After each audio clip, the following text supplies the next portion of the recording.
University would like to welcome all of you who are present as esteemed delegates and our invited experts to participate in our online week-long faculty development program on implementation of NEP 2020 in the HAIs. It gives us immense pleasure to welcome all the delegates who registers for this faculty development program. And it is being organized by Teaching Learning Center, Tezpur University under the aegis of Pandit Madan Mohan Malviya National Mission on Teachers and Teaching under Ministry of Education, Government of India. India is about to make significant changes to its education system in order to become a global power. The National Education Policy replaces the 34-year-old National Education Policy that was formulated in 1986. The new education policy is a comprehensive policy issued by the Government of India in July 2020. Here in this faculty development program, we wish to have dialogic conversation between our delegates and invited experts from various disciplines across the country. We would like to start our short inaugural session now. And in this online platform, we have among us Professor Dhruva Kumar Bhattacharya, Professor from Department of Computer Science and Engineering, Tezpur University, Professor Subhrangshu Shekhar Sarkar, Director, Teaching Learning Center, Deputy Director, Dr. Bipul Kumar Sharma, Teaching Learning Center, Iqbal Hussain Ahmed, Assistant Professor, Teaching Learning Center. We are collaborating this FDP with two colleges of Assam, DCB Girls College and Moridhal College. We'd like to welcome Dr. Uttara Fukan, Vice Principal, DCB Girls College, Dr. Ranjan Bhattacharya, Coordinator from the college, Dr. Lekhon Gogoi, Coordinator IQAC of Moridhal College, and Surabhi Gohai Borua of Moridhal College. And we are very much thankful for our participants who are joining in this faculty development program.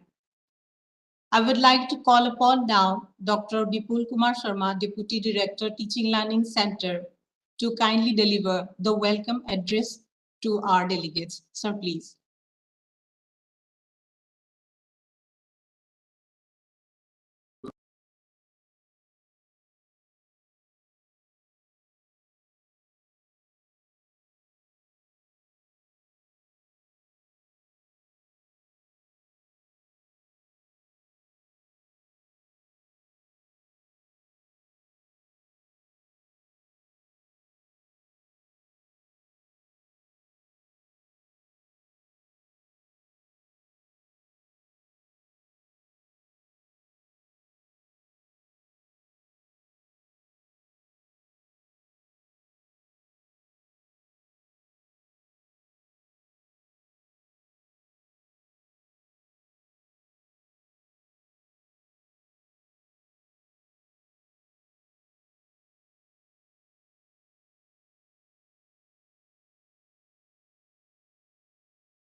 And Moridhal College.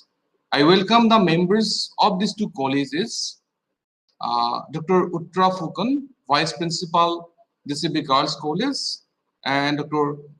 Lekhon Gogoi, the IQAC Coordinator, Moridhal College, together with other members to this inaugural session.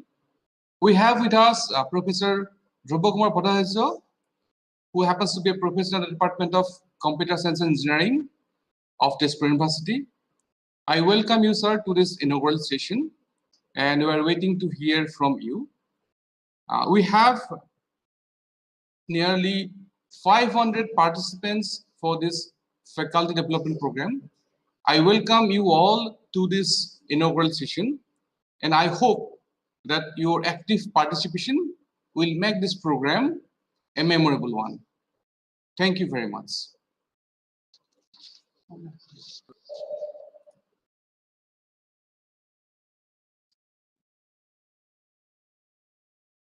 Thank you, sir, for the welcome address. Now I would like to call upon Dr. Uttara Fukan, Vice Principal, DCB Girls College, to kindly speak a few words. Ma'am, please.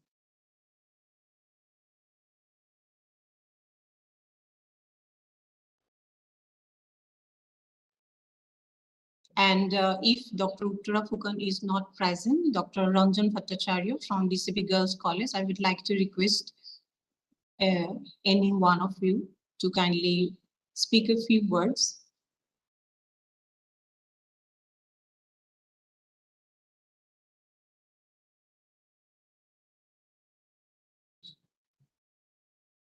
They are not probably not available right now with us. So next we would like to request Dr. Lekhan Gogoi, Coordinator IQAC, or Surabhi Gohai Borua, to kindly address our delegates on behalf of Moridhal College, Dhemaji.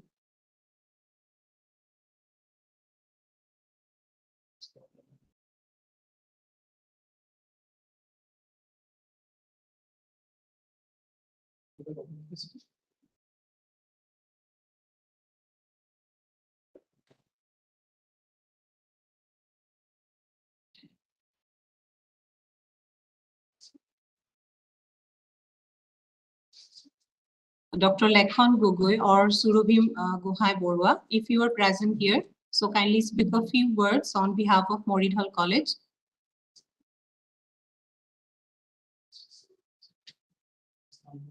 So if they are not present, I think right now, so we'd like to move towards our next agenda. That is overview of our faculty development program by Professor Subhrangshu Shekhar Sarkar, Director, Teaching Learning Center. So now I would like to request you, sir, to kindly address our delegates.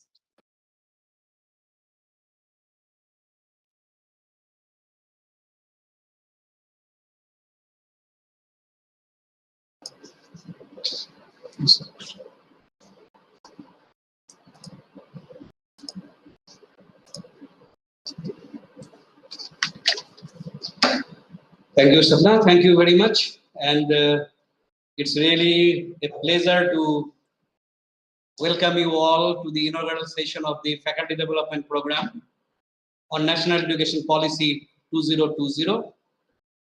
We are starting the program, and just talking about the Teaching Learning Center. Our Deputy Director has already told that we established this TLC under the Pandit Madan Mohan Malviya National Mission on Teachers and Teaching, launched by the Ministry of Education, Government of India. It was formally inaugurated on January 28, 2016. The center offers month-long faculty induction programs, refresher course, short-term courses like faculty development programs in different disciplines, ICT tools in teaching, assessment and evaluation, and action research programs. Since April 2020, TLC Tezpur University has been conducting its programs in online mode following the PMMTT guidelines and UGC regulation. We are a teaching learning center, and we are actively involved with the teachers and the development of teachers. As we know that teaching is a noble profession. In the words of President Kalam, teaching is a very noble profession that remember me as a good teacher. That will be the biggest honor for me. So with this background, let us start this FDP, the 1 week long FDP, where teaching is a profession, of course, but it is a profession. With this, the government of India has come out with the National Education Policy 2020, and we are in the verge of implementing the same in the year 2023. So all of us who are in the teaching profession face this kind of challenge, and let us understand the NEP 2020 in a better way so that we can be a part of its effective implementation. There are certain objectives of NEP 2020. The first is that the gross enrollment ratio for higher education, now it is around 20 in the house of 20s, and the objective is that it can be made up to 50% by 2035. Let's see how the higher education can be made available, accessible to all sectors of the society. We have an inclusive growth kind of things. Every HI to be identified as a research incentive university or teaching intensive university, and also the colleges are becoming the autonomous degree granting colleges. These are some of the challenges that we are facing now. Secondly, there are a mixed bag of pro and cons in this. Now, many faculty from the colleges have joined this program.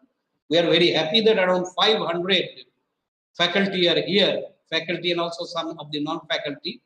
And all of the colleges and all universities doing with the UG courses now are facing the challenge of revising the course structure, revising the syllabus. The main feature is that the credits are there. Nobody will go empty-handed now. So if a student just can do a first 12 months, after 1 year, she or he will get the certificate. After 2 years, she or he will get the diploma. After 3 years, the bachelor's degree. And after 4 years, the bachelor degree with honors, or we may call it honors with research. So these are some of the structural changes that are being brought with the main objective of flexibility, that we can move from one discipline to another very easily. There can be multiple entry and exit options. There can be flexibility of students from going from one institution to another institution. And let's see that what are the different kind of challenges are there. ABC, that is the Academic Bank of Credit, is a special feature in the NEP, where the credit earned by a student from institution A can be transferred to institution B, and all the credits can be kept like a bank account. So when the credits are used, it would be debited in the account. When the credits are earned, it would be credited in the account. So let's see. Now we are also in Tejpur University in the process of issuing ABC ID to our students, so that there will be unique ID like the Aadhaar ID kind of things, so which can be maintained, and all the credit accounts can be maintained accordingly. In our FDP, we are emphasizing on 7 characteristics. In this, we will be discussing on curriculum, that is how the curriculum can be holistic, interdisciplinary, multidisciplinary, flexible, credit-based, as well as an online learning with MOOCs, etc. Pedagogy is also a very, very important aspect in this ADP. We have got the interdisciplinary approach. We are to see the sustainable development goals, specifically 4 and SDG 7. Then there is an emphasis on research. There is emphasis on open distance learning. Examinations on continuous and comprehensive evaluation. There is a formative assessment. Those institutions who are following it from earlier, no issues. But continuous and comprehensive evaluation will be part of the system. And then the new feature of Academic Bank of Credit, where the ABC ID will be given. There will be certificate course, there will be badges, etc. We have got the student wellness, which is also very, very important. We should see the mindset of the students. We need a vibrant campus. We need hostels. We need medical facilities. We need counseling from students. Then comes the internship or community service, where it can be interprofessional, it should be value-based, it should be vocational training. The students, the learners must have some kind of responsibility to the community, to the society. And last but not the least, we emphasize on internationalization, global citizenship education, student exchange. Foreign universities may come into India. Indian universities are allowed to start foreign campuses. So there will be total kind of a global village kind of things. While doing this kind of policies, there are certain challenges. We have to agree that it is an ambitious plan, but always dream should be high. Funding is a big problem, and we are also not sure how the government of India is making this plan, because certain percentage of GDP must be allocated and it should be continuously increased. Use of mother tongue is given emphasis on this NEP, but it is always a challenge for a country where diversity is there. But any kind of challenges we have to handle. Let's see how the education in mother tongue can be best for us. When other countries like Japan or other countries can do on their education on mother tongue, let's also try. New assessment tools and methods, which are to be made known to all the stakeholders. New teaching methods and technologies are being proposed. There is a challenge of digital divide in India. Online, internet connectivity, use of softwares are very, very important. But the country is, some kind of inequality is there. So this may be another challenge.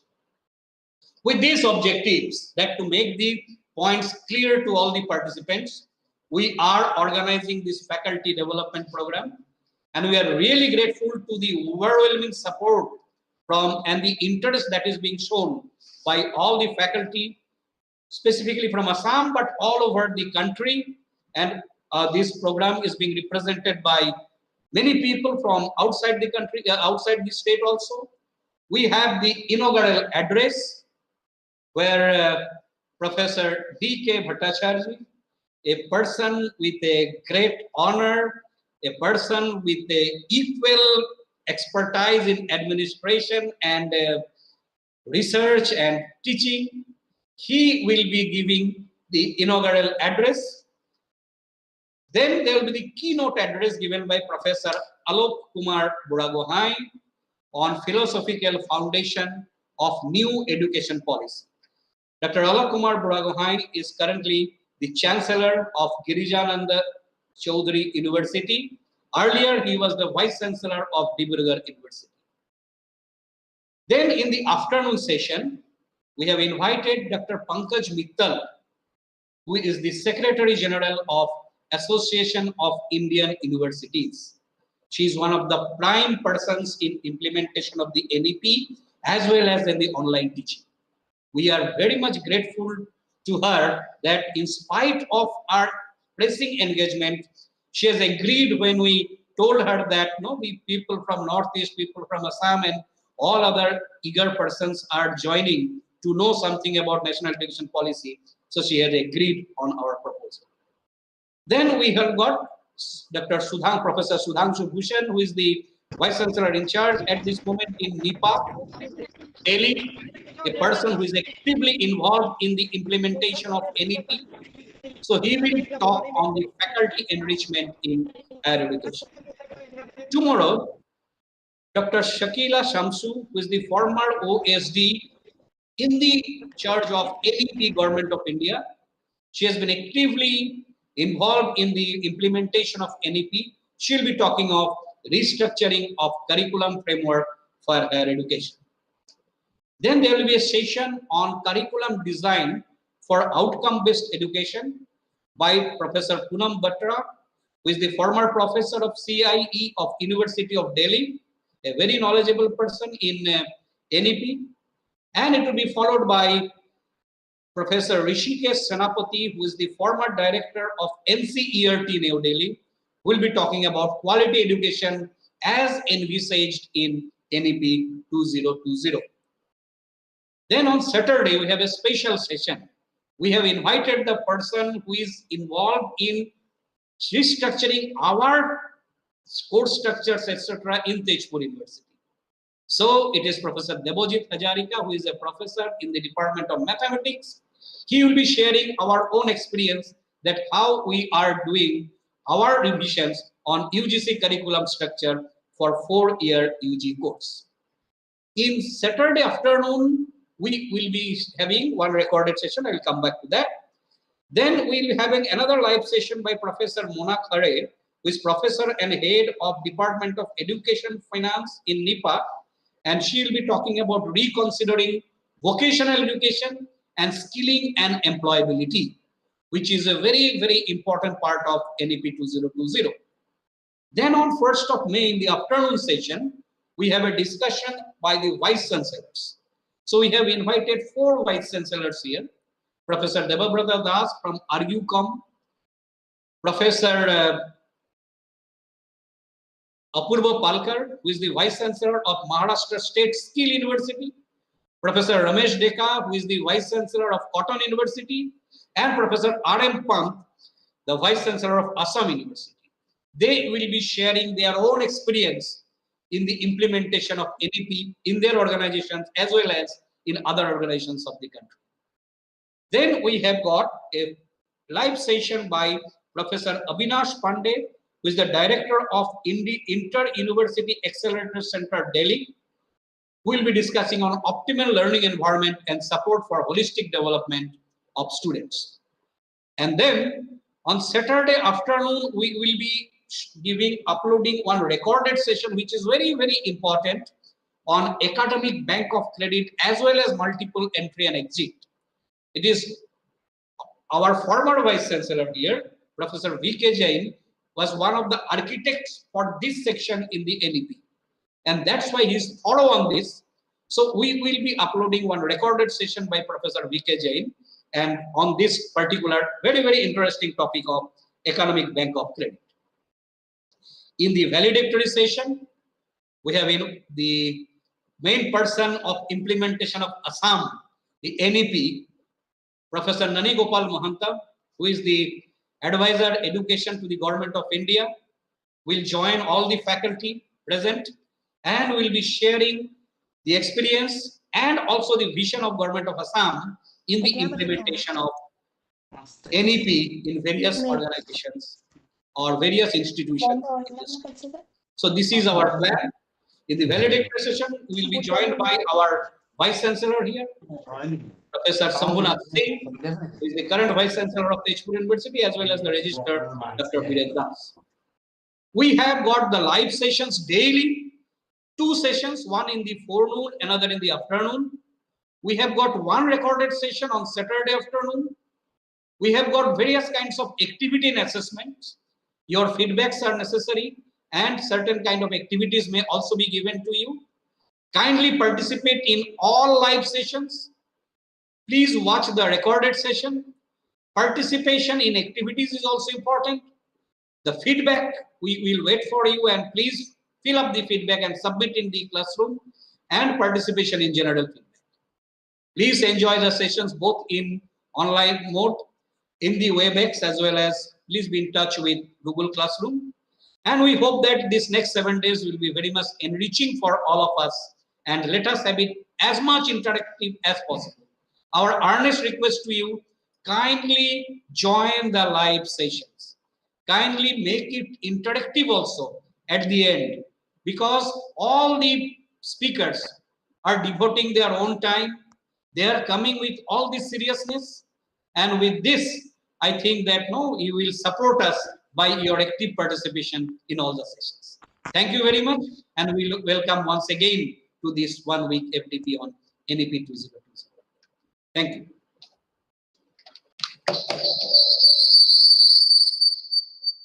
Thank you, sir, for giving the overview of our faculty development program. We hope that our participant faculty members from various institutions will have a fruitful week ahead.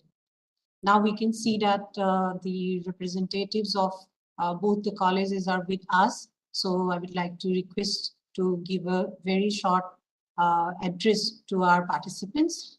First, I would like to request Ranjan Bhattacharya from DCB Girls College. Am I audible, Sapna, now? Yes. Yes. Okay. Good morning to you all. As our principal and vice principal, madam, cannot attend the program due to some inconvenience, so I take this responsibility of welcoming you all.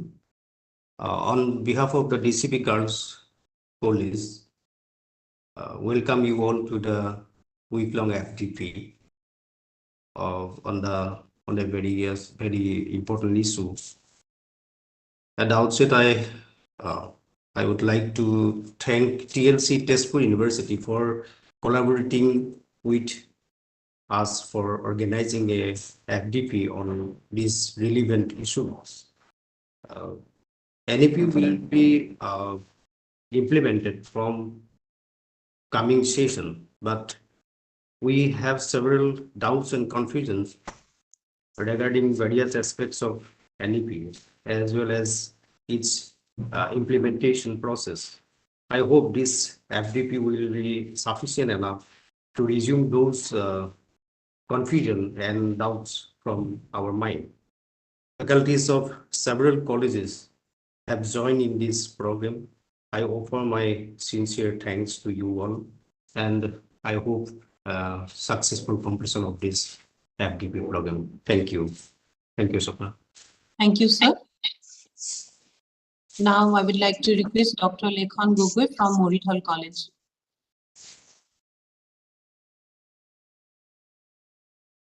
Hello. Yes, sir. May I Please. audible? Yes, sir. You are audible, sir. A very good morning to one and all. Our principal sir is engaged in a urgent matter. So on behalf of our principal sir and on behalf of the entire family of our college, Morithal College, I, Dr. Lekhan Gogoi, IQC coordinator, take this privilege to welcome you all to this event, wonderful event. Morithal College is one of the co-organizer of this program. It was established in 1988, and now it is located in at Morithal, just 10 kilometers away from the headquarters of Dhemaji district, and we are rendering undergraduate program of BA and BSc and some technical and vocational programs. And recently, in the last academic session, Masters in Assamese has been introduced in our college under the Inaugural University. This is a brief introduction of our college. As Professor Shekhar Sarkar sir has already traced out the entire program, very nice programs, very nice themes, and I don't want to take much time to say about this. Just I request all the participants that the NEP 2020 will be mere policy document unless and until the persons involved in this policy take effective initiative or effective effective methods. So I request that participants should be very positive. And I think that in this week-long program, all the issues and challenges will be addressed so that the amicable pathway for fruitful implementation of this policy will be possible. And all the colleges are now making all the efforts to have preparedness for implementation of this NEP 2020. And with this positive note, just I would like to offer my sincere thanks, gratitude to TLC TU University, and also all respect to the participants that this FDP will give us, all the teachers, a new and innovative journey to implement the NEP 2020. With this positive note, I conclude. Thank you. Thank you once again. Thank you, sir, for your kind words. So we are now eagerly waiting for our next agenda, that is inaugural address from our invited speaker, Professor Dhruva Kumar Bhattacharya, sir. Before we would like to introduce to all our delegates. Professor Dhruva Kumar Bhattacharya has been serving at the level of professor since 2004 and as a senior professor in the Department of Computer Science and Engineering at TU University since 2014. He also served as former Pro-Vice Chancellor of TU University and also the Vice Chancellor in search. The three major fields of research that excite Professor Bhattacharya are machine learning, networks, and cyber security.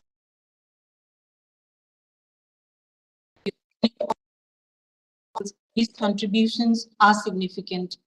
Till date, Professor Bhattacharya has published more than 290 research articles in various peer-reviewed international journals and selected conference proceedings.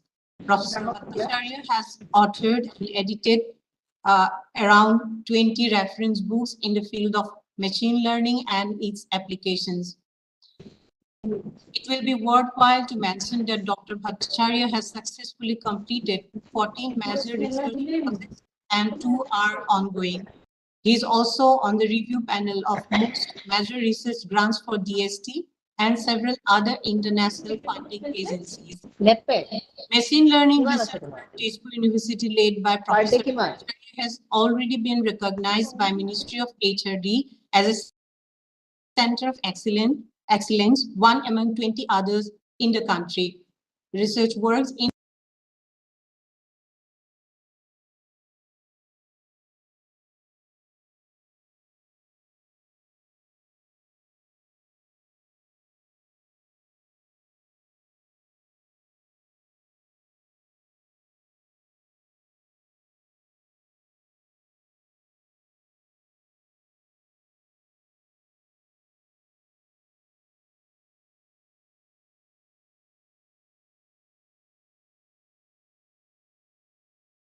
pleasure to welcome you, sir, to our program. And now I would like to call upon your name to inaugurate the program. So please.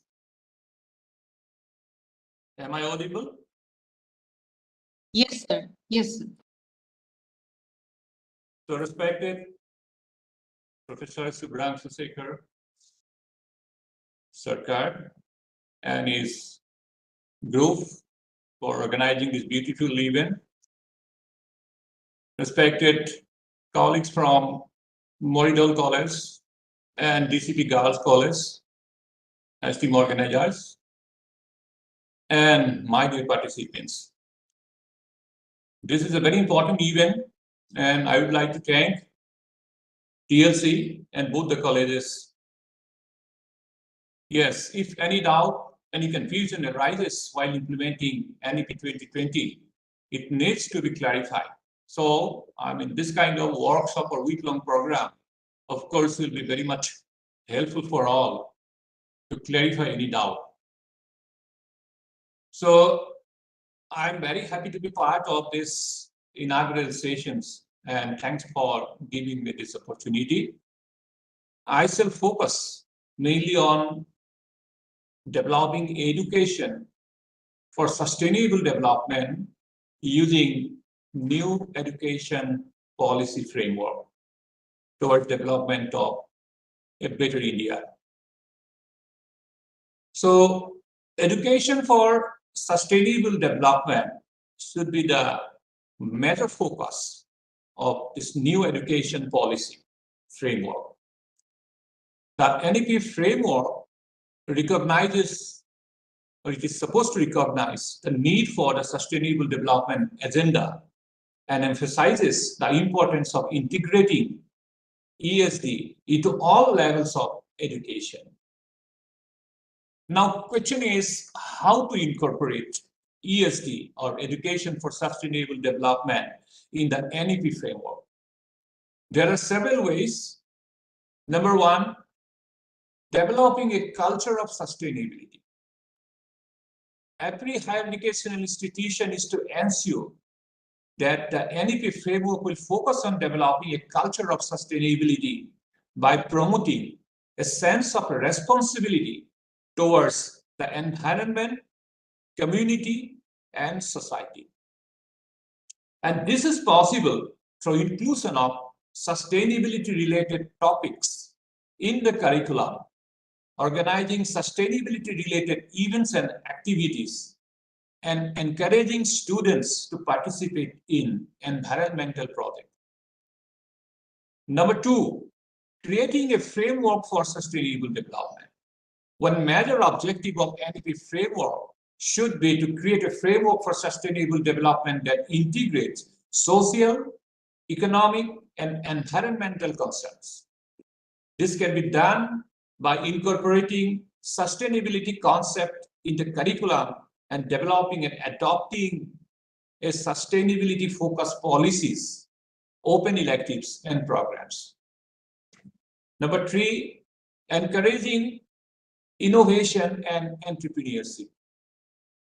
The NEP framework should encourage and facilitate innovation and entrepreneurship by promoting sustainable business practices and providing opportunities for students to develop sustainable solutions to the local problems, regional problems. And this can be done by offering courses on sustainable entrepreneurship, organizing sustainability-focused competitions and hackathons, and providing seed funding for sustainable business ideas. 4th, providing experiential learning opportunities. We should emphasize on creating a new education policy framework that provides experiential learning opportunities for students and researchers to apply sustainability concept in real-world Indianized problem solving, and we can accomplish it by offering sustainability-related dissertation works and summer and winter training into the curriculum, and organizing sustainability-related field trips and encouraging students to participate in community sustainability initiatives.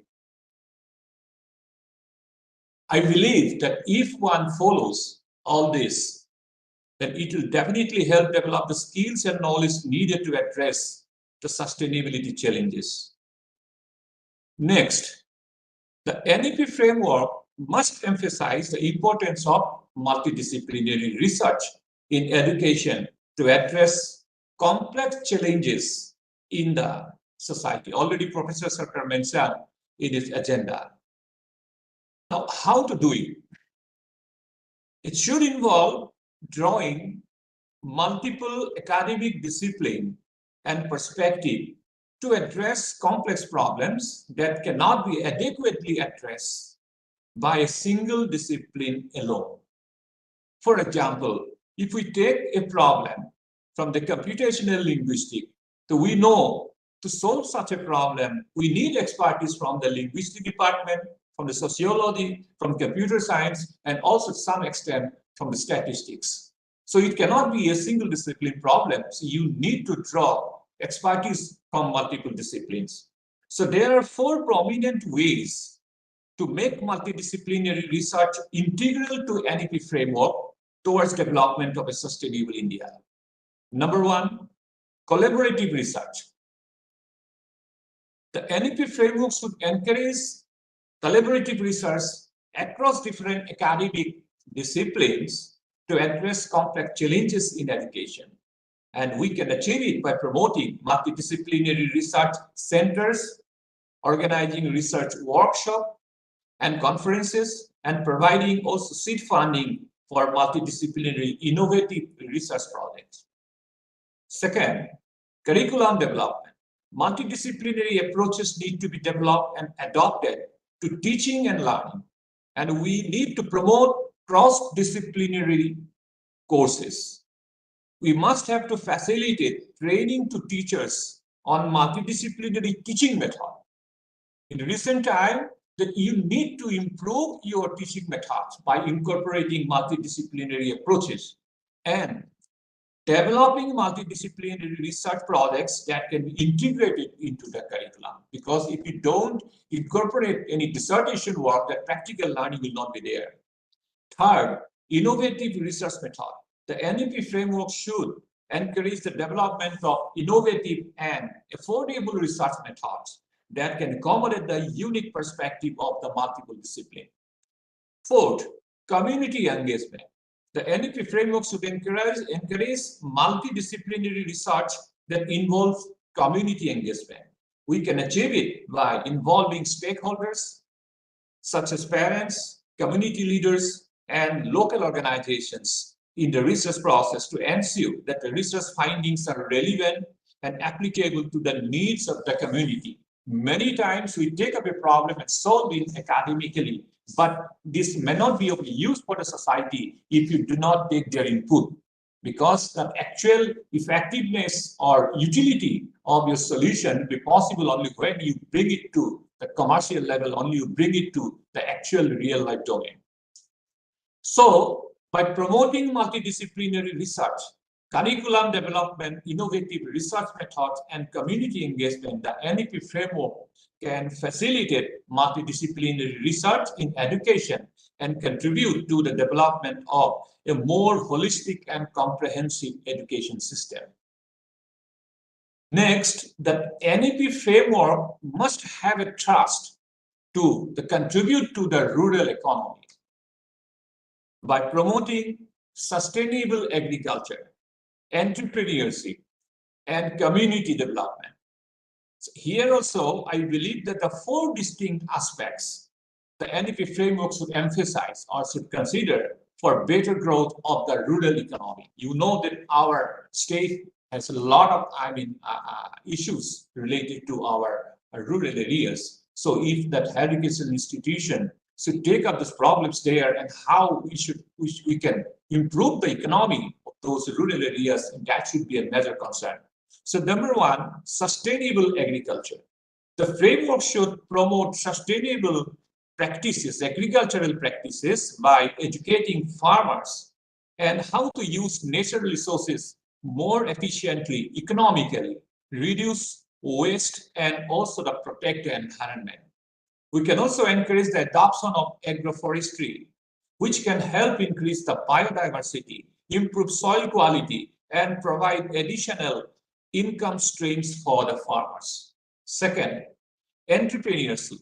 The framework should promote entrepreneurship by providing skills, training, mentorship, and access to the finance for the rural entrepreneurs. We can also encourage the development of sustainable businesses that can create employment opportunities and contribute to the local economy. Many NGOs and also the state government initiatives are there, so we can collaborate with them for accomplishment of this kind of activities. The third is participation of the rural communities.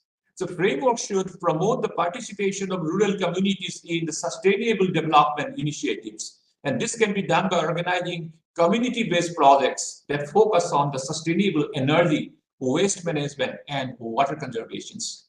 Then the fourth one is very common and in our place is very relevant, that is ecotourism. The framework can also promote the ecotourism in rural areas by educating local communities in the importance of preserving natural resources, cultural heritage, and biodiversity. And we can encourage the development of sustainable tourism practices that can provide additional income streams for the rural communities.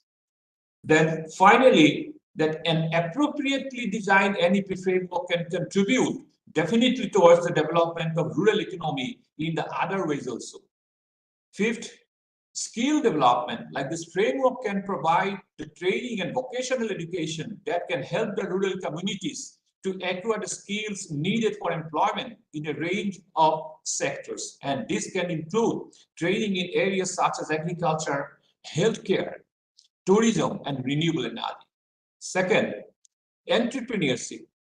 Education can also promote the entrepreneurship by providing the skills and knowledge needed to start and manage a business. And this can include training in areas such as marketing, finance, and business planning.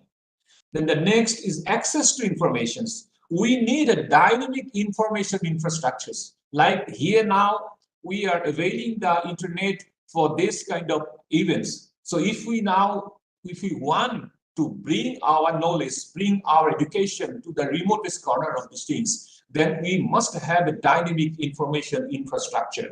And we can provide access to the information, the vital for the economic growth, and such as market information, new technologies, and best practices. Then the next is innovation. Education can promote innovation by encouraging critical thinking and problem-solving skills. And this can help rural communities to develop the new solutions to the local challenges, such as improving agricultural productivity, reducing waste, and this. Then the leadership development. Education can also promote the leadership development by providing opportunities, the leadership training and mentoring. And this can help to develop a pool of skilled leaders who can drive economic development in their communities. So overall, education for sustainable development using an appropriately designed new education policy framework can play a very crucial or critical role in promoting the sustainable rural development by promoting sustainable agriculture, entrepreneurship, and community development. And by empowering the rural communities with the knowledge and skills needed to adopt the sustainable practices, ESD can contribute to the creation of a more resilient and prosperous rural economy. I believe that these issues will be discussed in this workshop. It's not only a higher education institution, the resources will be restricted only within the boundary.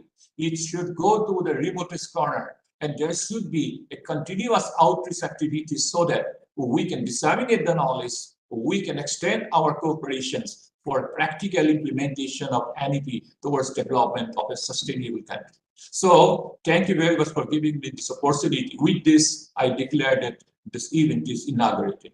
Thank you very much. Thank you very much, sir, for your very fruitful words and very briefly describing about education for sustainable development using the NEP framework towards development of a better India. Sir has, in his very short speech, talked about the experiential learning opportunities, leadership, innovation for critical thinking, sustainable economy, and many other sustainable goals that can be achieved by New Education Policy 2020. And it's very much needed for our academia because teachers, through their education, can impart these goals for sustainable development of a better India. We are very much thankful to you, sir, for your kind words. Now, I would like to request Iqbal Hussain Ahmed, Assistant Professor, Teaching Learning Center, to kindly give a brief tour of the classroom and to talk briefly about the SOP of our FDP.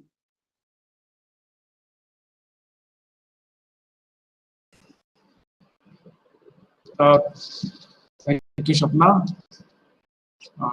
Honorable Professor D.K. Bhattacharya, respected Director of Teaching Learning Center and Deputy Director of Teaching Learning Center, coordinators from DCD Girls College and Moreton College, and my esteemed colleagues from different colleges and universities. So, as you already know, we are conducting this program in online mode through two platforms. For management of classes, we are using Google Classroom, and for live session, we are using Webex platform. And additionally, we are using YouTube streaming so that you can join the live session in any manner possible. We are following certain standard and parameters to make sure the quality, to ensure the quality of this program. So as such, there is a standard operating procedure for online FDP. I'm going to share this online procedure in the Google Classroom very shortly. It is called SOP, or Standard Operating Procedure. So I'd like to briefly share it with you here also.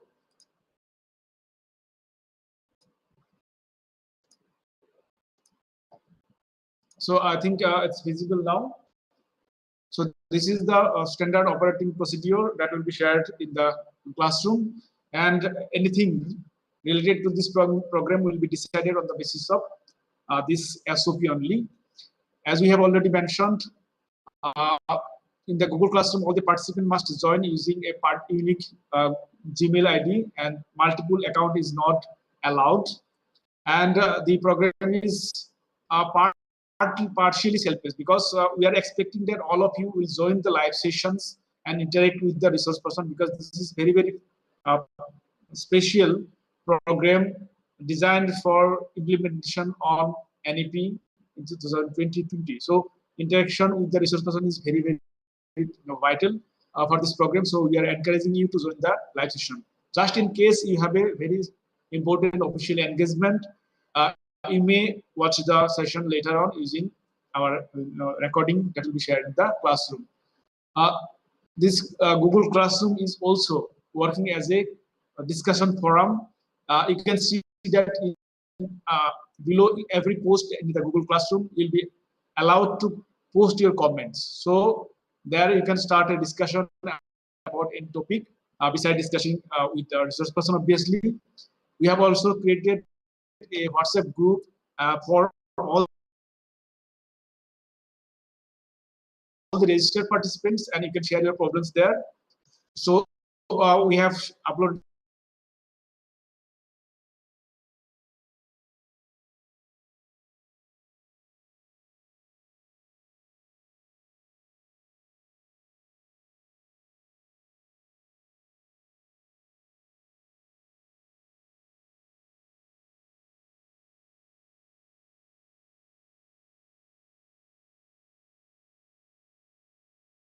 through YouTube link, and every day there will be some kind of activity like readings or kind of similar works, and also there will be one feedback forms that will contain some quizzes that will reflect your participation in the live sessions. So there will be 2 or 3 multiple choice questions in the Google form, which in the feedback form that will be there every day to assess your engagement in the program. Submission of feedback form is compulsory. You have to be in the Google Classroom. You have to watch the sessions, all the sessions. You have to submit all the feedback forms, and you have to complete. If there is any activity or assignment, you will have to complete it. And after that, we will consider you for certificate. So for issuing certificate, we'll at the end of the program, we'll share one special Google form for certificate only. Everyone must submit that form to claim a certificate. So these are the main norms. You can go through this guideline, which will be shortly posted in the Google Classroom. And so far, those who are not familiar with Google Classroom, you can see that this is the classroom that we are using for this particular program. We are posting everything in this stream section, and there is also classwork section. So important things will be posted in the classwork section. You can see theme-wise it is represented. There is profile details of resource person, schedule of session, program SOP. There will be link for recording of live sessions. There will be also link for activity reading, etc. So you can go and watch from here. Everything will be listed here. You can also see other people's name here. So these are the main things. I request you all to join the Google Classroom, stay in the Google Classroom, and frequently visit the Google Classroom so that you don't miss any of the activities, because it is essential that you complete all the activities. So that's all. Thank you so much.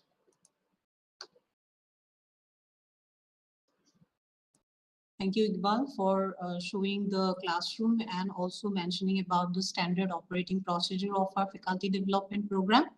We have come to the end of our inaugural session, and we would like to thank here Professor Dhruva Kumar Bhattacharya sir for his valuable time and his valuable speech for our delegates. And I would like to also thank the 2 collaborating colleges and their addresses for our delegates.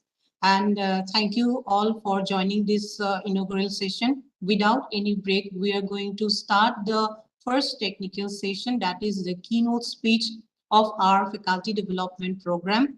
And we have among us Professor Alok Kumar Buragohain sir. So we seek apology for letting you wait for such a minutes or so. And now, before requesting sir to deliver his keynote speech, I would like to introduce sir to all our delegates that Professor Alok Kumar Buragohain is currently the Chancellor of Girijananda Chaudhary University. Prior to that, he was in the position of Chairperson Academic in Royal Global University. Professor Buragohain has extensive experience of over 4 decades in research and teaching.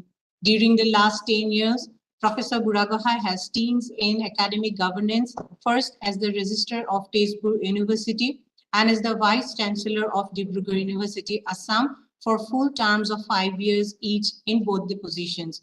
He obtained his post-graduation from Gauhati University and PhD from Imperial College of Science and Technology in Medicine, London in Plant Molecular Biology under University of London and BIC and Plant Virology from Imperial College of Science, Technology and Medicine. He was the founder head of the Department of Molecular Biology and Biotechnology at Tezpur University. He was awarded for his remarkable contribution towards exemplary industry-academia partnership by Worldwide Industry Academia Network. We welcome you, sir, to our faculty development program on implementation of NEP 2020 in the HEIs. We hope that through your keynote speech, our participants would be able to emphasize the very need of the implementation of NEP 2020. In today's session, sir will deliver a speech on philosophical foundations of NEP 2020. With these words, I would like to request now, sir, to deliver your speech. Sir, please. Thank you very much. At the very outset, I would like to put on record my sincere gratitude and thanks to the Teaching Learning Center of Tezpur University for giving me this. Come this side, come this side, come this side, come this side. I think some background noise is. Excuse me. Yes. Can you hear me now? Yes, sir, we can hear you. Okay. So this is once again a beautiful opportunity for me to be back in my own university where I spend most part of my professional life. So it is always a pleasure also to be with my colleagues from the profession scattered all over the country. And now I understand today especially there are more than 500 or around 500 participants from across the state and also from beyond in this very important program organized by the TLC Teaching Learning Center of Tezpur University. Now, since we are already a little behind the schedule, I would be a little faster. My topic of today's deliberation, as has been mentioned already, is the philosophical foundation of NEP 2020. By now, we are in 2023, and the policy was approved in 2020. Almost much water has flown down after the Government of India has given its approval to this new national education policy. And a lot of discussion has happened in different fora, in different platforms, universities, colleges, and government organizations about the details of the new education policy or the national education policy, as you call it. Now we are actually onto the execution or the implementation mode. But it would be very nice if we can have a philosophical understanding of the very process of formulating this new education policy, which has come after a long 34 years. Our previous education policy has been there since 1986. And now the natural question is what necessitated the formulation of a new education policy. That understanding is critical and crucial for us so that we can get motivated for its implementation in the right, with the right focus, emphasis, and direction. So that is the basic idea, the philosophical foundation. I will not take you into the nitty-gritty of the various structural reforms, administrative reforms, and other reforms that have been put in place in the new education policy. But then we must acknowledge and appreciate the fact that I think for the first time in the history of independent India, we have a policy which has brought in certain fundamentally radical reforms or changes. Now, these have been talked about in different places and different policies earlier also, but at this time, these reforms are all-encompassing, as I just mentioned, that it covers the very structure of the education system of the country, right from the primary, pre-primary to the tertiary level. As you have seen, that we have moved from 10 plus 2 plus 3 to 5 plus 3 plus 3 plus 4. So I will not take you into that, but then there is a radical change in this very structural organization of the education system in the country across board, right from the pre-primary to the tertiary level of education. This is number one. Then number two, we have also seen that in this policy, certain administrative reforms have been brought in the form of restructuring of the regulatory bodies. It was earlier only UGC, or Ministry of Human Resource Development earlier. Now it is called, after NEP 2020, we call it, the ministry is known as Ministry of Education. Now we have different kinds of administrative or regulatory organizations coming in. There are 4. I will not take you into that again, but then these administrative or regulatory reforms are necessary to for effective implementation of the NEP 2020. It was too centralized earlier, now it is decentralized, and the division of labor with respect to the responsibilities of fund regulation, fund sanction, compliance of rules, regulations, academic standards, assessment, etc., has been taken care of by different bodies or entities. So this is also another regulatory thing in Free India. Then apart from that, we have also seen the categorization of universities into 3 classes, like teaching university, teaching and research university, and some are both teaching and some are only research universities, and also certain universities which are center of were supposed to be center of excellences in research and education, which they call as MERU, or multidisciplinary education research universities.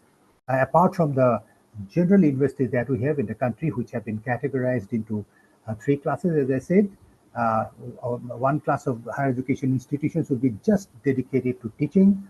There will be certain other universities, a large number of them will be focused on both teaching and research, and certain other universities will have more emphasis on research, and of course there will be also teaching there in those universities. So we can see a lot many differences in the reforms that is being proposed and approved by this committee, which was chaired by the very eminent space scientist Professor Kasturi Rangan, and he had other very distinguished colleagues in the committee that the government of India had approved, constituted.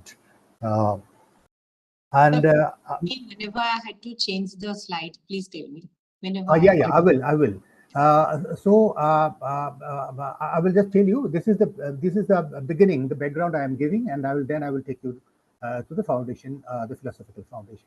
So these are major key reforms that have been suggested and approved. Very, very, very, very radical, as I said. Then we have to appreciate that to have a uniform policy on education for a country as large, as diverse linguistically, socially, culturally as in India, it is a huge problem. It is a huge task, both in conceptualization of the process or the policy, as well as also in its implementation. As a policy, this is one of the finest policies, no doubt about it. But then there have been many good policies all throughout the years.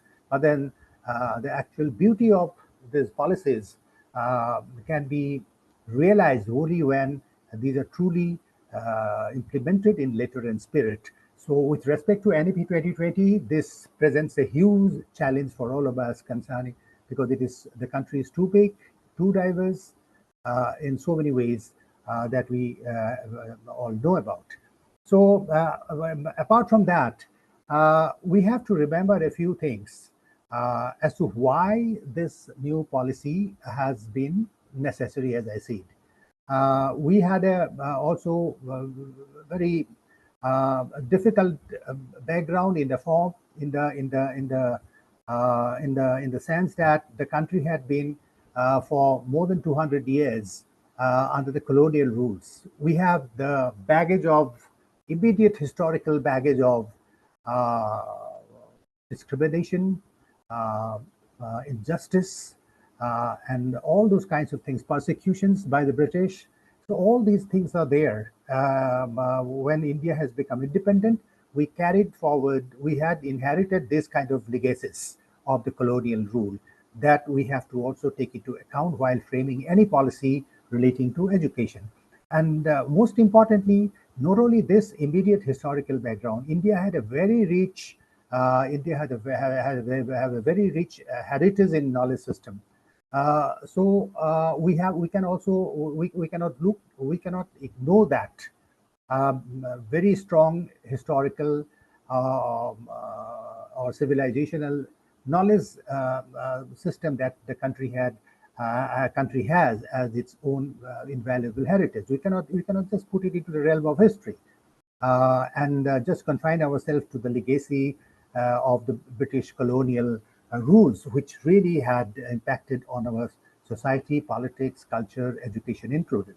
And finally, the other perspective that we have to keep in mind is that the world is changing, and the world is changing very fast. And only the other day, the United Nations have declared that India is the most populous country in the world. We were after China, now China is after us. So this is a tremendous demographic development that is happening, and we have to if we can really mobilize, train, educate, skill our huge young citizens, we can be India can be playing leading roles in multiple domains in the world economy, industry, in every field of science, technology, etc., etc. So these are the various perspectives one has to remember, and which constitute basically the underpinning philosophy of the new education policy. And now I will switch over to the slides, because generally I don't bring slides, PowerPoint. I keep on speaking as it comes to my mind. But the point is, just to add a little color to the presentation, I decided to bring a few slides. I would request Sapna to just roll the slides. The first slide, please. Yes. Can you read the words? Yes, sir. Yes, sir. Yeah. Okay. I have NEP 2020. So shall I read? No, I will read it. Okay. Yeah. See, there was a vision statement of NEP 2020, which was provided by the committee, Kasturi Rangan committee. I have little elaborated, having read it thoroughly. I have elaborated it, the vision of the NEP 2020, which reads like that, like this. I would request every member attending today's session to be a little careful and in taking note of every word that is there, because I will draw my subsequent discussion from each and every word that I present here in this elaborated vision of the NEP 2020. It states, this national education policy aims at building a global-based education rooted in Indian ethos. So this is a key word. This is a key word in the statement. This policy aims to make our country the global based in terms of education, rooted in Indian ethos. Please remember, rooted in Indian ethos, global based, a global superpower in education, based in Indian ethos. What is that Indian ethos? That philosophy we have to understand. And aligned with the principles of flexibility. I think in the inaugural speech, Professor Bhattacharya has mentioned about flexibility, multidisciplinarity, and so on. So it also embodies or includes flexibility in our education system, all together with opening up the number of disciplines or subjects to be taken up by the students in what they call as multidisciplinarity. Then the education system has to be such that it fosters understanding amongst the students, fostering, nurturing, understanding, critical review, critical thinking, creative thinking. These are the key words. How can you make a student critical in her thought process? How can we make our students creative in her thought process? So these have to be factored into the process of education.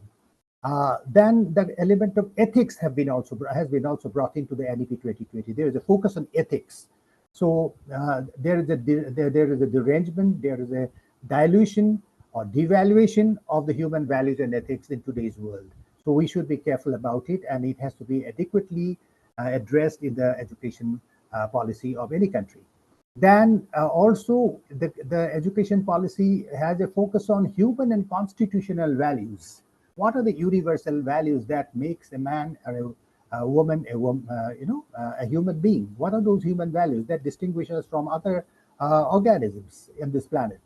Now, about the constitutional values. So, these constitutional values has prominence in the context of globalization, the changing international rules, international relations, and so many other things.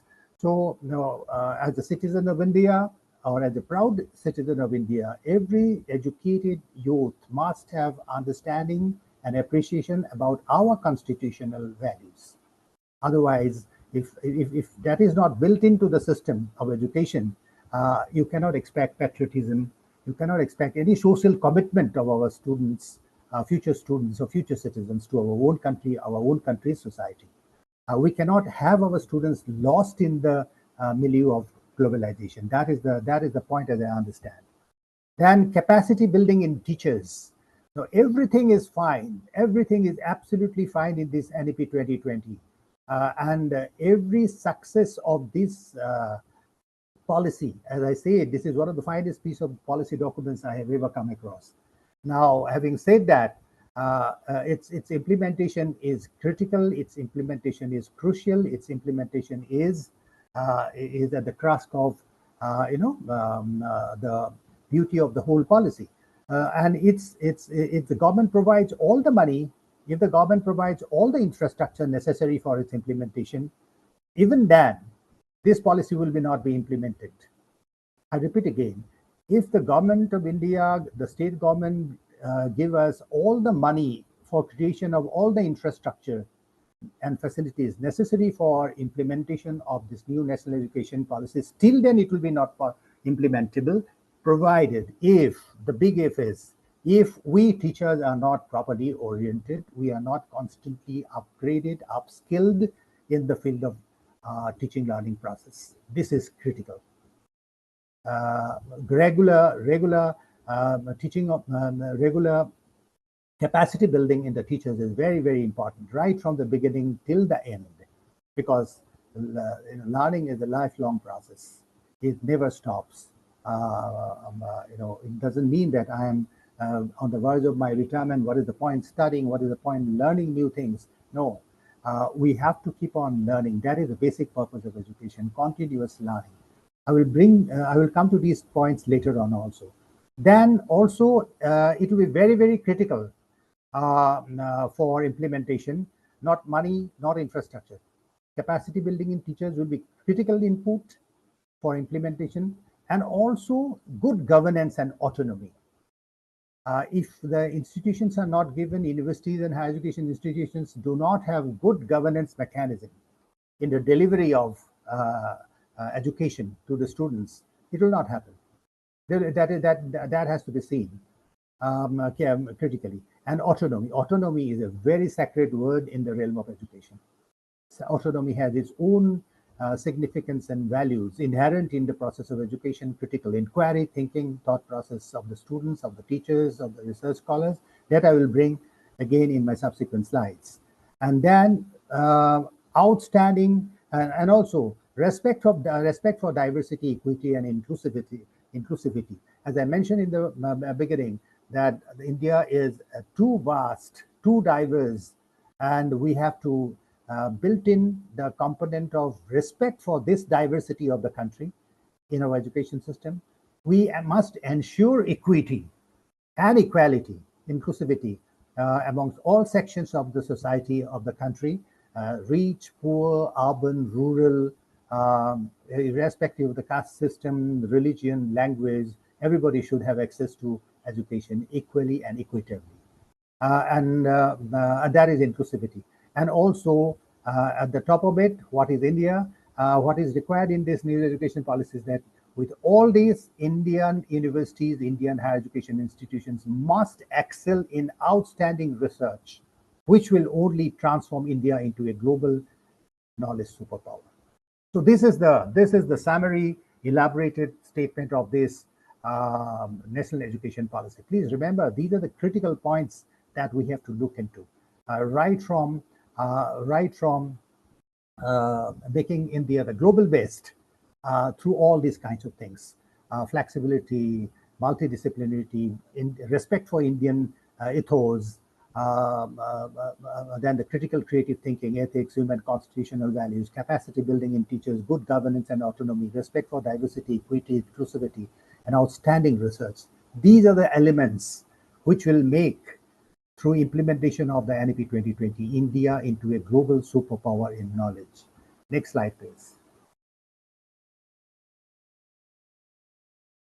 See, we, being in India, we hardly appreciate generally, or our students are deprived of this sense of appreciation of what we are, what this country is.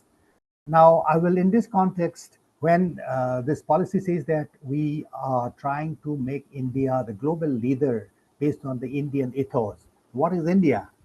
Let us hear from what Mark Twain, eminent author. He is an American author, and he wrote these famous books that we read when we were children. The Adventures of Tom Sawyer, The Adventures of Huckleberry Finn. He's a very famous American author, novelist. His actual name is Samuel Langhorne Clemens. He died in 1910, and he's known by his pen name Mark Twain. We know him as Mark Twain. Mark Twain, referring to India, said, very important statement, India is the cradle of human race, the birthplace of human speech, the mother of history, the grandmother of legend, and the great-grandmother of tradition. Our most valuable and most instructive materials in history of man are treasured up in India only. Profound statement. Profound statement about India by an American. So we have to bring in the NEP 2020 philosophizes this underlying ethos in the statement and observation with deep feeling about India, what we are, by an eminent American author by the name of Mark Twain. Next slide, please. I will quote another one. Next slide, please. Albert Einstein. He passed away in 1955, as we all know. What this world-famous scientist, physicist said, he said, we owe a lot to the Indians who taught us how to count, without which no worthwhile scientific discovery could have been made. Another profound statement. No worthwhile scientific discovery in the realm of science and technology would have been made unless the Indian had taught us years and years and years ago, thousands of years ago, how to count. Next. Next. See, that brings us to the first philosophical underpinning of the new education policy. It says that our supremacy in the realm of knowledge in the whole world should take into account, should be based on Indian ethos. What are the who are the people whose work have scripted the Indian ethos, the great Indian heritage of knowledge system? Please remember, India has the long 1,000-year-old history or heritage of the knowledge system, which has been the outcome of our deeper engagement in our probes about life and the universe. Please take note of my words. This heritage of the knowledge system of India had come through our deep engagement in the probes of life and the universe thousands and thousands of years ago. These are some of the outcome of these engagement. Aryabhatta invented zero. He valued nothing as. He valued nothing, thus he valued everything. Aryabhatta. So I think you can imagine this has a reflection of what Einstein said thousands of years later, that everything began with the invention of zero by none other than an Indian famous scholar, mathematician, Aryabhatta. Next slide, please. What are the most important basic domains very closer to human survival is our health. Look at the contribution of the Indians thousands and thousands of years ago by Charaka, the great physician, and Susruta, the great surgeon. So they have their treatise on Saraka Samhita and Susruta Samhita. Now, with this knowledge, should we consign these knowledge into the realm of history and totally forget it? I don't think so. So, built on these immense knowledge, we have built up the knowledge of knowledge of Ayurveda. Next slide, please. All these have culminated our Indian engagement in research, critical thinking, creative thinking, knowledge system, our probes into life and universe, as I mentioned a while ago, is epitomized in the famous Indian universities of Nalanda. Nalanda is quite recent in comparison to Takshashila, which is 5th century BC, and Nalanda is 5th to 13th century. So AD. So therefore, we had deeper engagement. Nalanda in Bihar attracted 10,000 students from all over the world, and there were 2,000 teachers from all over the world teaching. So we had a strong heritage. We had a strong knowledge system in our heritage. We must build into our education system. Next slide, please. If you go to Switzerland, if you visit one of the world's most important research center on nuclear physics, the European Council for Nuclear Research, they call it CERN, and it is called Council European for the Research in Nuclear. It is in Geneva, and right at the center in the front courtyard of CERN, one of the most important research institute in the world, researching on finding out and understanding the mystery of the universe, where the God particle was invented a few years back. So there you find at the center of the courtyard a huge statue of Nataraj. What does it signify?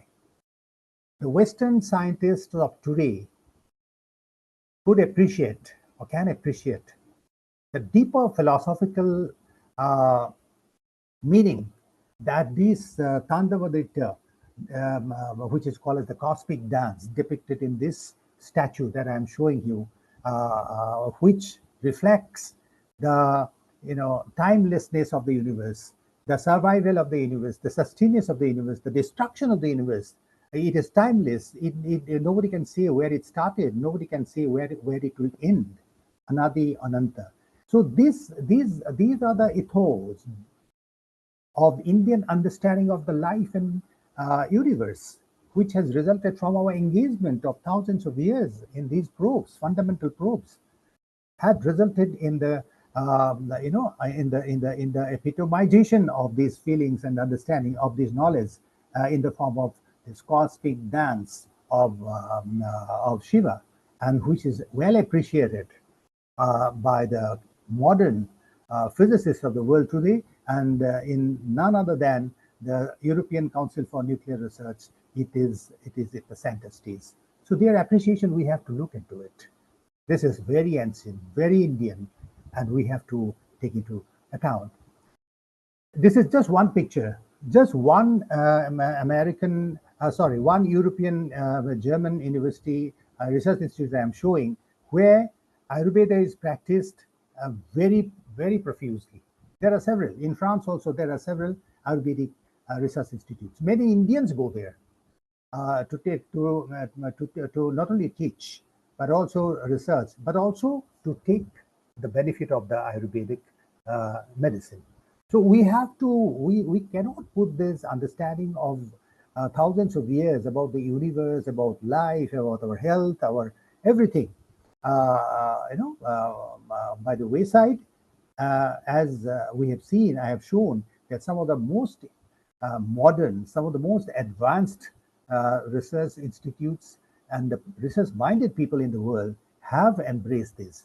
Why not us? That is the underpinning philosophy in NEP 2020, that we must also build on our education policy on the basis of these ethos, reflected by Ayurveda, reflected by our understanding of the universe. Next slide. Now, I will take you to the next Indian ethos. I think I have explained. It talks about, I will come to the ethics and other things. These are very, not very difficult. But what is important is to understand the importance of creative and critical thinking. Understanding creative and critical thinking is very, very important in the process of education. I repeat, in the process of education, just knowledge, imparting knowledge and generating knowledge are just two aspects. And largely we are engaged in understanding, making students understand the way we understood or our predecessors understood certain phenomena, certain subjects, certain concepts. But then what is inbuilt, inherent in this process of teaching, learning is also training the students how to understand through critical thinking and creative thinking. So Socrates in 4000.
Sir is not audible. So please wait so that sir can join again with us.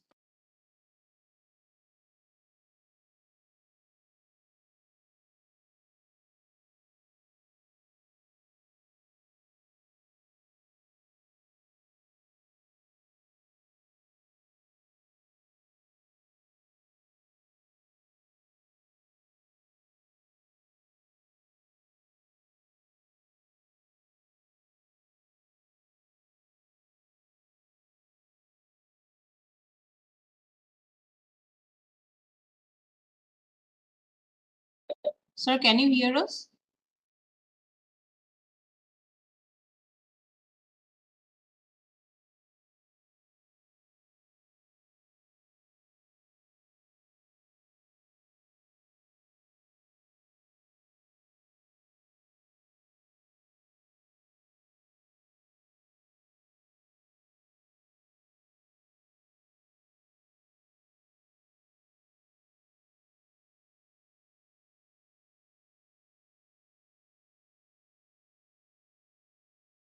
Sir, you are not audible, sir.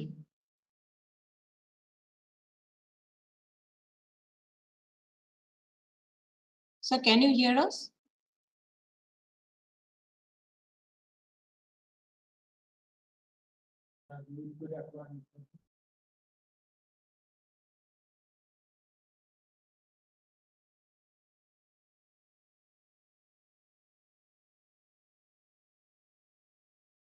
Yes, yes, sir is not audible. Maybe there is network issue.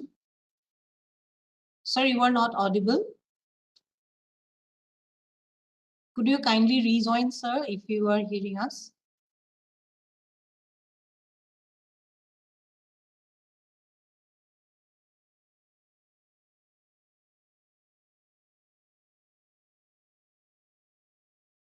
So let me connect to sir again.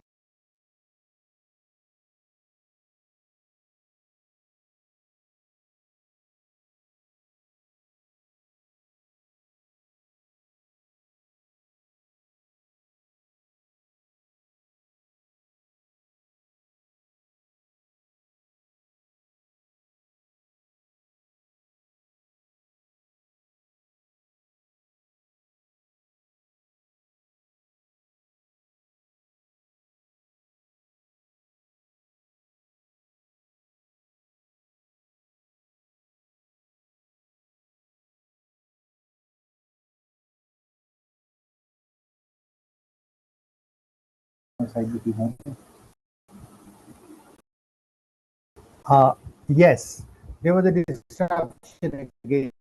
Yes, yes. Your voice is breaking in between.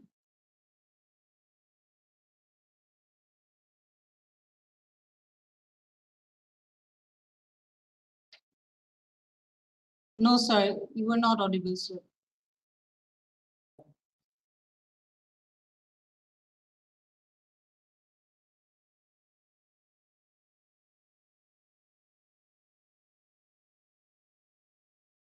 Sir, if there is network issue, you can join from your smartphone also,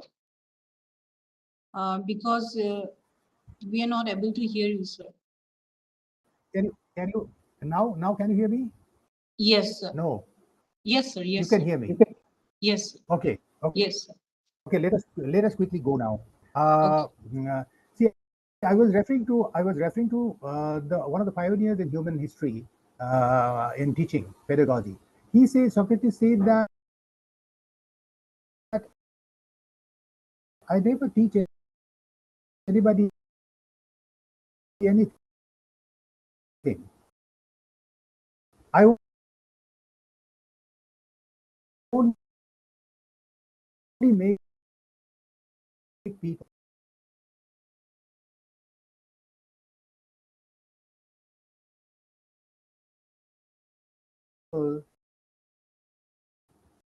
think. I only make people think. I raise issues. I bring to the notice of about life, about different aspects of life, different phenomena in the universe, and make them think. And that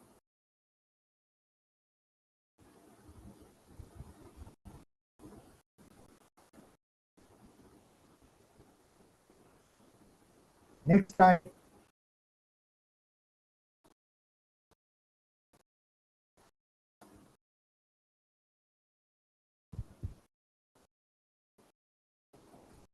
Can you hear me, Sabna? No. Yes, sir, but the voice is in between breaking, so it's not quite clear. So you may continue, sir. So I will continue. Can you hear me now? No. Yes. You can. So get me the slide. Get me the slide. This is very disruptive.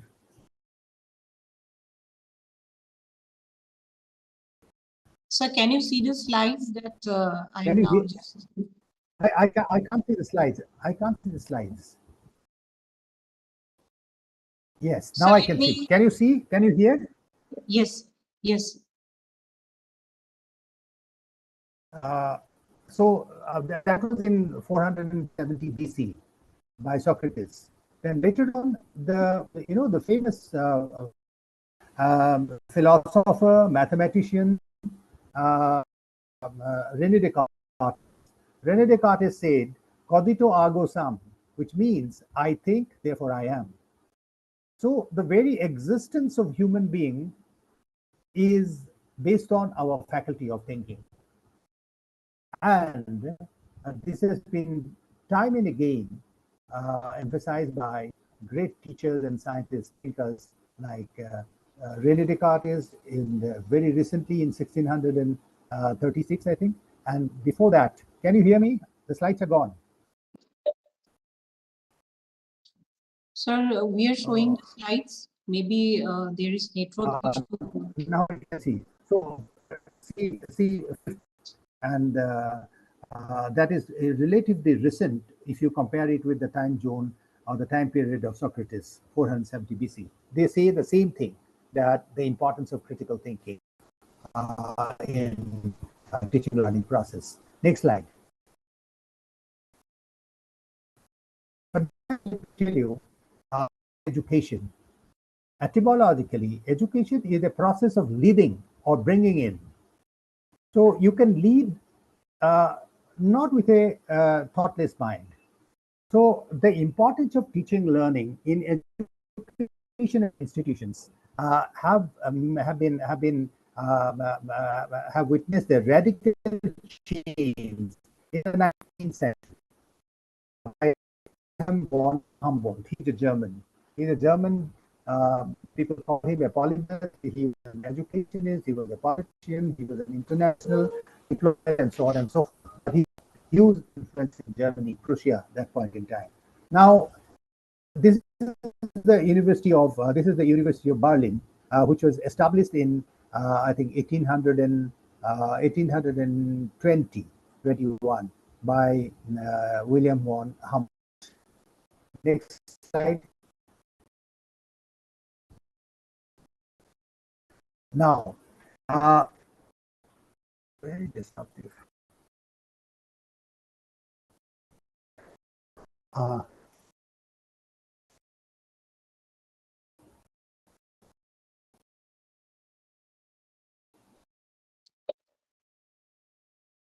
So maybe network issue at your end. Yes, the electricity has returned. I think I'm shifting back again. Just a minute. Okay.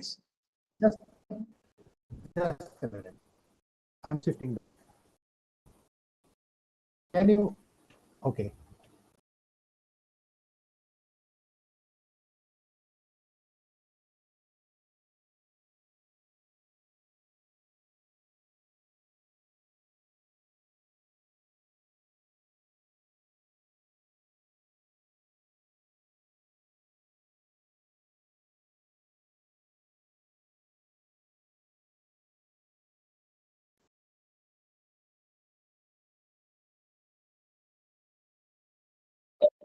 So sir will join with us again.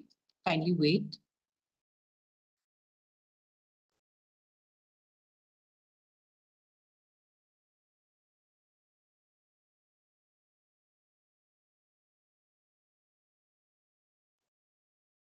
Let me continue. Hello, Okay, sir. I'm Yeah. audible? Yes, sir. Yeah. See, this University of Berlin that was established under the with the leadership of the German Wilhelm von Humboldt in 1820. What has happened before that? Most of the European universities have been only teaching pre-existing knowledge they were disseminating to the students, and there was no scope for generation of knowledge, new knowledge.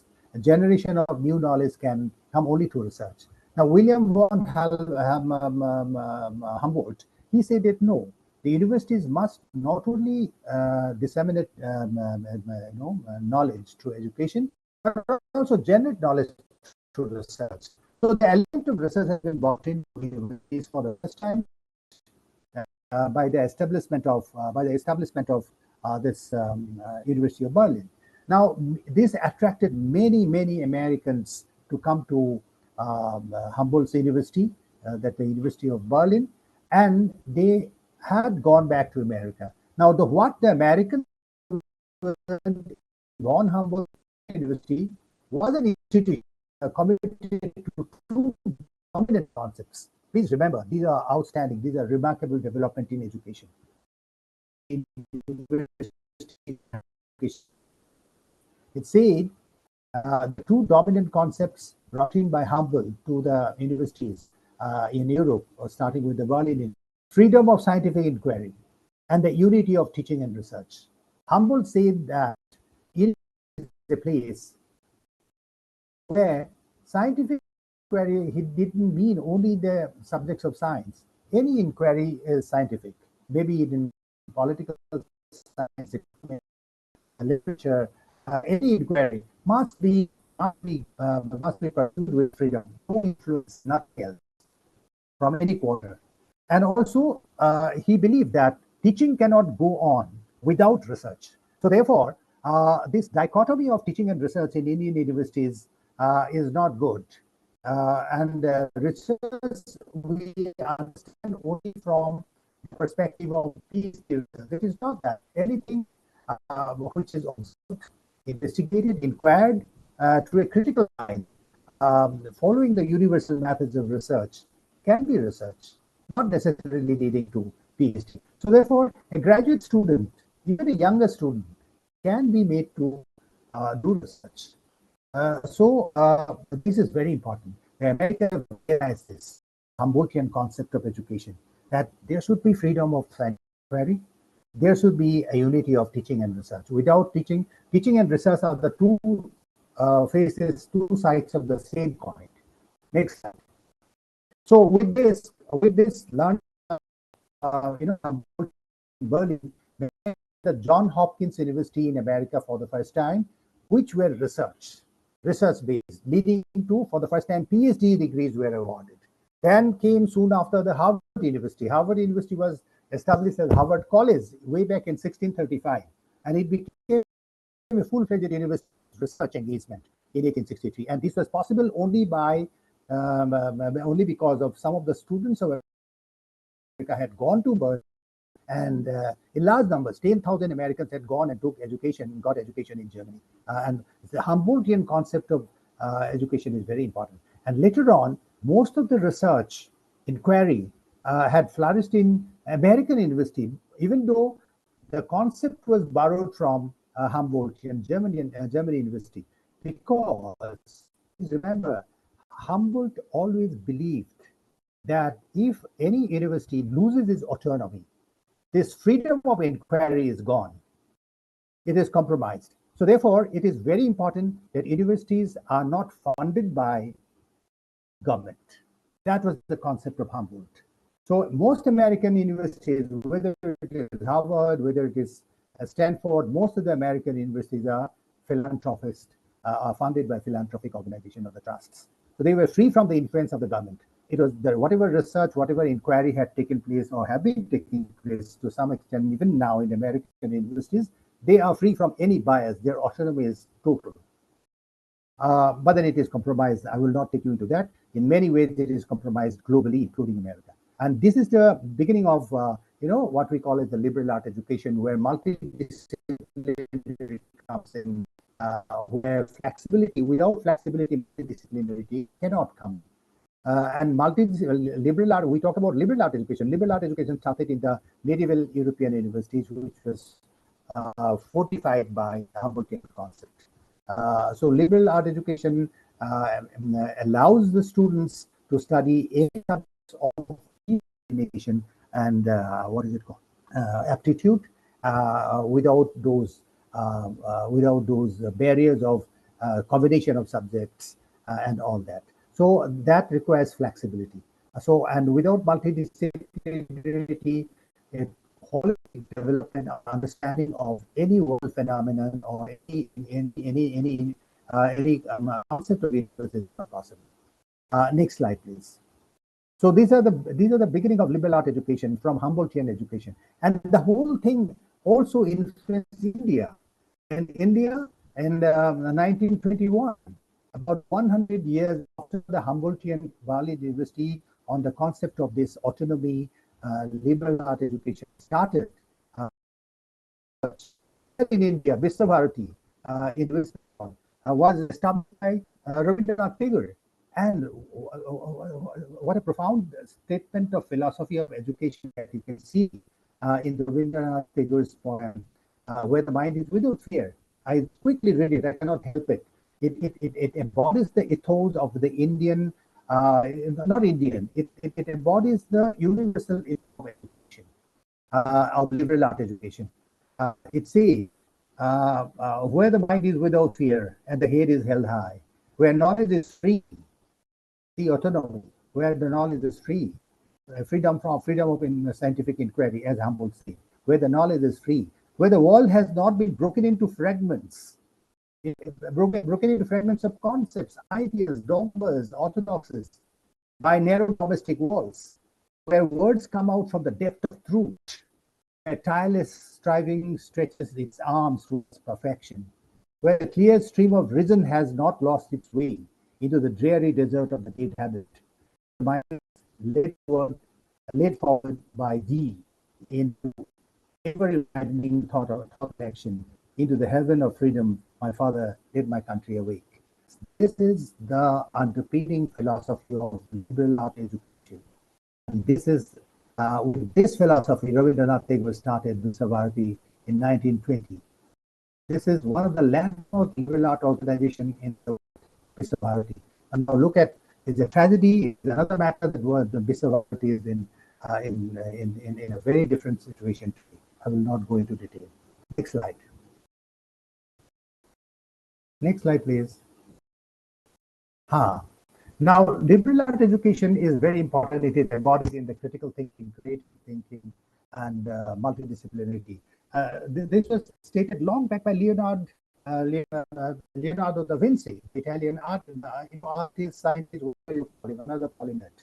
He said to develop a complete mind, study the science of art, study the art of science, learn how to see, realize that everything connects to everything else. What a profound statement again. This is another founding statement or founding philosophy of liberal art education, which is there at the core of new national education policy 2020. Please read it again. To develop a complete mind, you have to enable to your education system through the NEP 2020. You have to enable the students to develop a complete mind. And for that, study the science of art, study the art of science, learn how to see, realize that everything connects to everything else. So even in the national education policy document, we find that they refer to Bhadavatta's there, and they say out of every subject out of every subject is a liberal art. It's not only the natural science, which are included in the other the humanities and social sciences that are included in liberal art. Everything is science. Next slide, please. Another very famous modern educational philosopher is John Dewey. I will not say anything about John Dewey, but John Dewey very categorically said he has written many books on the purpose of education. I have one book with me. I can show it to you. This is The Democracy and Education by Dewey.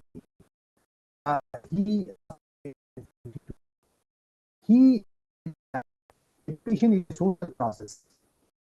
Is growth. Education is not preparation for life, but is life itself. So, lifelong